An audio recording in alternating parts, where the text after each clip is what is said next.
越南的8大军区与我国5大战区以及之前的7大军区有何区别？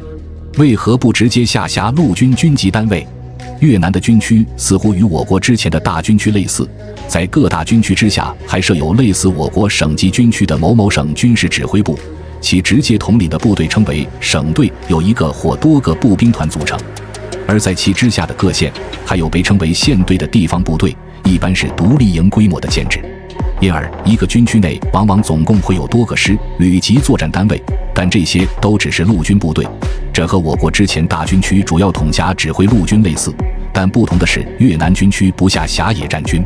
越南军区为何不下辖野战军？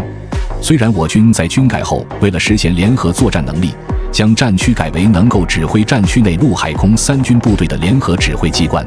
让大陆军时代没有被设立的陆军兵种总部重新被设立，并与海军、空军军种总部一样主管军队建设。但至少在大军区时期，全军的陆军集团军是分属各大军区指挥的，而越南只有第1至第4，总共4个野战军作为机动部队存在，很明显不够8大军区分，因而归属越南军为总部直接管辖，作战指挥链不涉及军区，所以与我军之前的大军区也有区别。越南为何与我国有相似的大军区设置？越南8大军区不仅负责军事防御，还下辖多个省级军区，这些省级军区也拥有相应的作战权限，直接指挥地方部队。实际上是越南为了防止地方割据和应对多线对抗而产生的局面，同时和中国早期一样，是受到了前苏联大陆军主义的影响。